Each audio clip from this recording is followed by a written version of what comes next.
Le retour à l'expéditeur. Hello la team Drea, j'espère que vous allez tous et toutes bien. Aujourd'hui, je partage une nouvelle story time avec vous. J'ai été contactée par une abonnée depuis le Bénin et cette dernière m'a fait des révélations très choquantes sur sa vie. Âme sensible, s'abstenir. Si tu es fan des histoires paranormales ou mystiques, je t'invite à prendre place afin de prendre connaissance de cette story time flippante. Let's go, on se retrouve après le générique.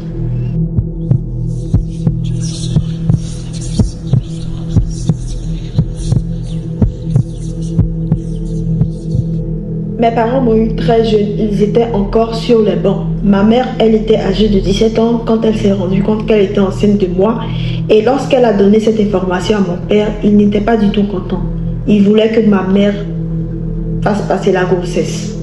Mais elle a refusé et Dieu merci, avec le temps, il a fini par accepter la grossesse.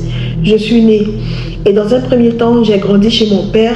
Je suis restée chez mon père jusqu'à ce que j'arrive en classe de 3e.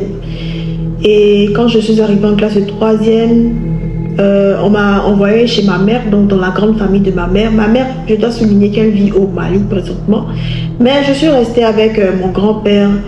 En fait, du côté de ma mère, il y avait une grande cour familiale. Une très grande maison avec une cour à l'arrière et tout. C'était vraiment balèze. C'est là que vivait mon grand-père ainsi que ses frères et leurs femmes, mes oncles, mes tantes. Bref, la famille élargie de ma mère. Alors, je suis restée là-bas, tout allait bien dans un premier temps. Mais lorsque je suis arrivée en classe de première, il y a commencé à avoir, on peut dire, des anomalies en ce qui concerne mon niveau scolaire, mon niveau d'études. J'étais vraiment très intelligente, j'étais très brillante à l'école. Mais à partir de la classe de première, je constatais que je ne retenais plus ce que je révisais comme leçon. Voilà. Je n'arrivais plus à retenir les leçons et mes notes avaient vraiment chuté. Et en terminale, ma classe de terminale était vraiment très compliquée. Mon grand-père, il a une grande sœur qui n'habite pas très loin de la maison familiale, qui venait de temps en temps à la maison. Mais sincèrement, cette dame-là, personne ne l'aimait parce qu'elle était tout le temps dans la provocation. Lorsqu'elle venait séjourner là, elle aimait bien venir séjourner dans la grande cour familiale là où nous étions, malgré le fait qu'elle avait sa maison. Et elle passait vraiment tout son temps à nous pousser à bout. Elle nous provoquait et elle nous poussait à l'insulter. Et c'est comme ça qu'un jour, elle m'a vraiment poussé à bout. Elle était dans une provocation pas possible. Et j'ai succombé, je n'ai pas pu me retenir. Et c'est comme ça que je me suis mise à l'insulter. Mais franchement, la nuit qui a suivi, je n'ai pas dormi. Je voyais des silhouettes étranges rentrer dans la chambre, des personnes en tout cas qui m'étaient inconnues. Ils faisaient des va-et-vient dans ma chambre et j'étais comme paralysée. Je ne pouvais ni crier, ni parler, je ne pouvais même pas agir en fait. Et le lendemain matin, j'avais du mal à ouvrir les yeux. Je me battais en fait pour me lever en fait. Je me battais en fait pour ouvrir les yeux. Ce rêve a continué sur plusieurs jours. À partir du moment où j'avais commis l'erreur de manquer de respect à la grande sœur de mon grand-père, les nuits je ne dormais pas. Les mêmes choses se reproduisaient. Je voyais des personnes étranges s'introduire dans ma chambre, rentrer et sortir. Et lorsque j'arrivais à dormir, pas pour longtemps en tout cas, parce que lorsque je fermais les yeux, je me faisais pourchasser par une personne que je n'arrivais pas à identifier. Alors j'ai beaucoup souffert lorsque j'étais en classe de première. Les nuits je ne dormais pas. Alors je dormais uniquement le jour ou lorsque j'étais à l'école, ce qui faisait que je n'étudiais plus du tout. Donc mes notes chutaient, vraiment mes notes chutaient. Jusqu'en classe de terminale c'était pareil, je ne dormais que le jour. La nuit je ne dormais pas du tout. Et j'ai décidé d'en parler à ma mère. J'ai téléphoné ma mère et j'ai décidé de lui parler de cet incident là. Et c'est comme ça qu'elle a demandé à ce qu'on m'accompagne dans une église. C'est comme ça que j'ai été envoyé dans une église de christianisme céleste, enfin, ouais, vous comprenez. Là-bas, on m'a fait savoir qu'on voulait me donner de la sorcellerie et c'était la raison pour laquelle, en fait, je faisais ce genre de rêve. Ils ont prié pour moi, mais franchement, ça n'a rien résolu. Les rêves continuaient, j'étais vraiment tourmentée et je souffrais terriblement parce que les nuits, je ne dormais pas. Le premier rêve que j'avais fait qui m'avait vraiment intriguée, dans ce rêve, j'étais avec une cousine avec qui je m'entendais très bien. C'était la fille à la petite sœur de ma mère. Nous étions dans un cimetière et nous étions parmi des cercueils. Et elle et moi, nous avions commencé à courir. Mais moi, j'étais tombée dans un grand trou. Mais j'ai constaté que ma cousine ne m'avait pas attendue. Elle continuait de courir. Et je ne sais pas comment je me suis arrangée, en tout cas dans le rêve, pour me retrouver en face de la maison. Donc en face de la grande maison familiale dans laquelle je résidais avec mon grand-père, ses frères, ses femmes, leurs femmes, et etc. Mes oncles, mes tantes, bref. J'étais devant la maison et lorsque je suis rentrée dans la maison, j'ai constaté que tout le monde était triste. Je les ai salués, personne ne m'a répondu. Et je suis rentrée dans la chambre et là-bas j'ai vu ma cousine avec qui j'étais dans le cimetière. Et je lui ai dit rigolo, mais attends. Donc, dans l'amusement là, tu m'as laissé comme ça et tu m'as abandonné dans le cimetière en fait. Et puis je suis partie, mais j'ai constaté qu'elle ne m'avait pas répondu. Et elle semblait triste. C'était comme si elle ne m'avait pas entendu en fait. Tout le monde était triste. Je me suis allongée un peu dans mon lit. Après, je suis ressortie. J'ai vu mon copain parmi les membres de ma famille élargie. Je lui ai adressé quelques mots sans réponse. Et je constatais que les gens étaient vraiment tristes. Il y en a même qui pleuraient et tout. Et c'est après que j'ai réalisé que dans le rêve, j'étais décédée et les gens étaient en train de pleurer. Ce rêve m'a vraiment bouleversée. Lorsque je me suis réveillée, je n'ai pas parlé de ce rêve à qui que ce soit. Je l'ai gardé pour moi. Et les rêves étranges continuaient. Les soirs, je me faisais poursuivre. Je me faisais pourchasser par un individu dont je n'arrivais toujours pas à voir le visage. Et je vais faire un rêve vraiment qui va me faire péter un câble en fait. Un rêve qui va vraiment me faire peur. Dans ce rêve, j'ai vu le visage de la grande sœur de mon grand-père. La dame qui habitait à proximité de la maison familiale, qui venait de temps en temps à la maison et qui nous provoquait, qui nous poussait en fait à lui manquer de respect.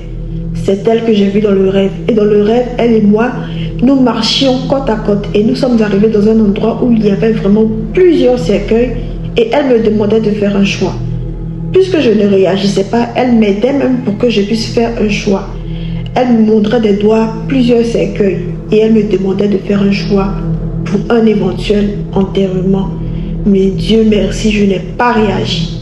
Et quand je me suis réveillée, j'ai eu très peur. Je me suis réveillée en vitesse. Et je suis sortie de la chambre parce que je voulais aller me confier à une personne. Parce que ce rêve-là était vraiment très effrayant. Et quand je suis sortie de la chambre, je vous assure, quand je suis sortie de la chambre, je l'ai croisée. Cette dame-là, je l'ai vue devant la porte de ma chambre. Elle était arrêtée juste devant la porte de la chambre. Quand je suis sortie, nous nous sommes regardés. Je l'ai dépassée. Quelques minutes plus tard, elle s'est approchée de moi pour me demander pourquoi est-ce que je semblais aussi affolée, pourquoi je semblais agitée, qu'est-ce qui s'était passé. Et moi, je lui ai expliqué naïvement le rêve. Je lui ai dit, Mémé, vu que c'est la grande sœur de mon bébé, je lui ai dit, Mémé, j'ai fait un rêve étrange sur toi dans ce rêve. Tu me montrais des cercueils et tu me demandais de faire un choix. Comme si en fait tu voulais m'enterrer quoi. Et elle était indignée. Elle dit non, mais c'est quoi ce genre de rêve? Ça c'est de la sorcellerie. Moi je ne connais rien de toutes ces choses. C'est probablement des personnes mal intentionnées, des sorciers. Un sorcier a dû prendre mon visage pour faire ça. Moi je ne peux pas faire ce genre de choses. Bref, elle a montré en fait qu'elle était vraiment choquée par mes propos. Et c'est ce que je pensais aussi. Franchement, je savais qu'elle avait ses défauts. Mais j'étais loin d'imaginer que ma grand-mère pourrait être... ma grand-mère, on peut dire ça comme ça. La grande sœur de mon grand-père pourrait être impliquée dans ce genre de choses. Dans ces choses de sorcellerie et tout. C'est comme ça que je l'ai laissé. Parmi les petits frères de mon grand-père... Bon, je ne sais pas comment je vais vous expliquer. Je récapitule. Je n'ai pas envie de vous prendre la tête, de vous...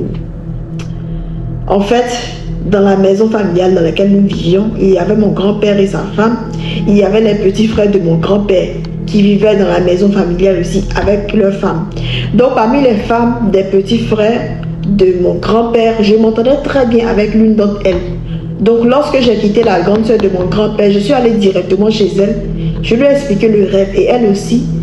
Elle a expliqué le rêve à son mari et les deux étaient très inquiets pour moi. Ils m'ont fait savoir que vraiment, ce rêve-là, c'était pas du tout bon. C'était pas du tout bon et c'était très effrayant.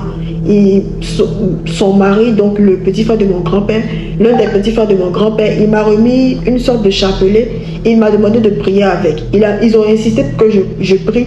Donc c'est ce que je faisais de mon mieux. Je priais du mieux que je pouvais parce que moi aussi, les rêves de mort que je faisais là, franchement, ça m'effrayait. Donc c'est comme ça que la nuit suivante, je vais faire un autre rêve. Et dans ce rêve, cette fois-ci, je me suis retrouvée à la morgue, dans un cercueil. Non, non, là, c'était la goutte d'eau de trop. Donc là, je ne savais vraiment pas quoi faire. Je ne savais vraiment pas quoi faire. À mon réveil, j'ai constaté que tout le monde avait pris connaissance de mon rêve avec la grande sœur de mon bébé. Bon, je savais très bien que c'était mon oncle qui m'avait remis le chapelet, qui avait dû dire ça à tout le monde, ou sa femme certainement, oui, parce que les femmes parlent beaucoup. C'est comme ça que ma mère va m'appeler pour me faire savoir qu'elle a pris connaissance du genre de rêve que je faisais récemment, dernièrement. Et je lui ai donné la confirmation. Elle m'a demandé de lui expliquer exactement ce qui se passait. C'est comme ça que je lui ai expliqué tous les rêves bizarres en rapport avec la mort que je faisais. Et elle était vraiment très inquiète puisque je suis son unique enfant. Après moi, elle n'a pas eu d'autres enfants. C'est comme ça qu'elle va m'orienter vers un homme qui est, on peut dire, un guide spirituel qui utilise ses dons pour faire du bien. Lorsque je suis allée le voir, il va me faire savoir que c'est la grande sœur de mon grand-père qui est derrière tous les rêves étranges que je fais, que ce soit les rêves en rapport avec la mort, que ce soit les rêves où je me faisais poursuivre, les silhouettes bizarres que je voyais rentrer et sortir de ma chambre, tout ça, c'est elle qui est derrière parce qu'elle veut me donner la sorcellerie et que c'est Dieu qui m'aurait montré son visage en fait. Et ensuite, il va ajouter que je devrais arrêter de parler des rêves que je fais à tout le monde.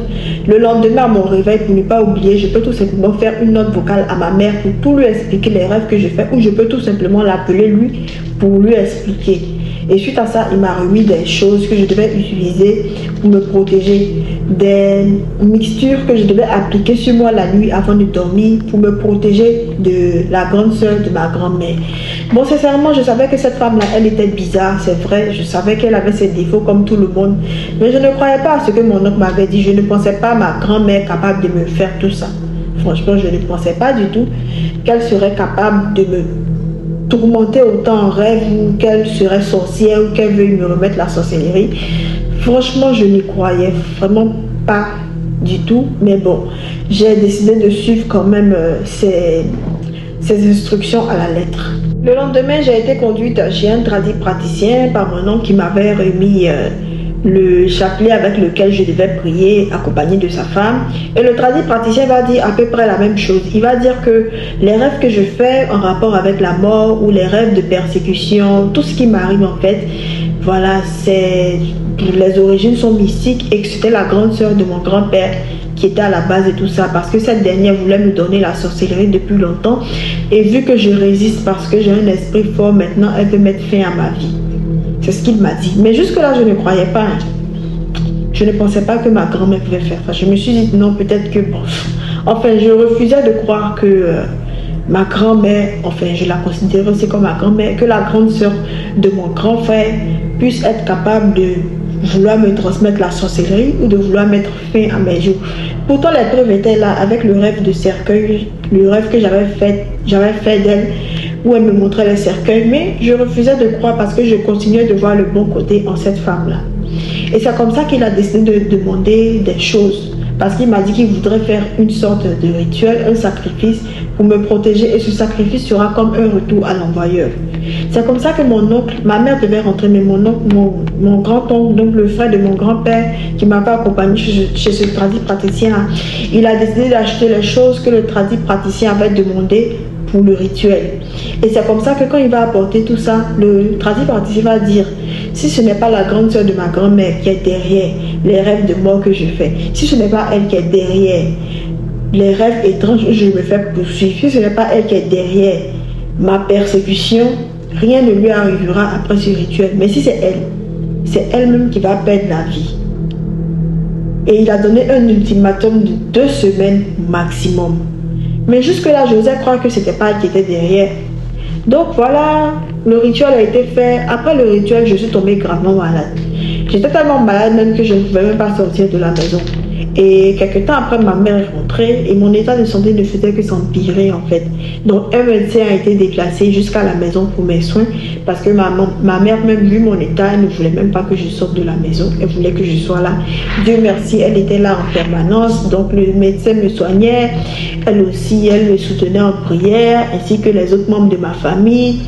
Et c'est comme ça qu'un soir, pendant que j'étais couchée, je dormais. Et dans le rêve, j'ai fait un rêve dans lequel j'ai vu des personnes de très petite taille rentrer dans ma chambre. Et ils sont montés sur le lit et ils ont commencé à introduire des choses pointues dans mon oreille. Et quand je me suis réveillée, j'avais très mal à l'oreille. Donc j'ai expliqué ce rêve à ma mère qui a prié pour moi. Et c'est comme ça que mon oncle, qui m'avait demandé d'arrêter de parler de mes rêves à tout le monde dans la maison, m'avait en tout cas soumis à un traitement traditionnel et ça commençait à aller.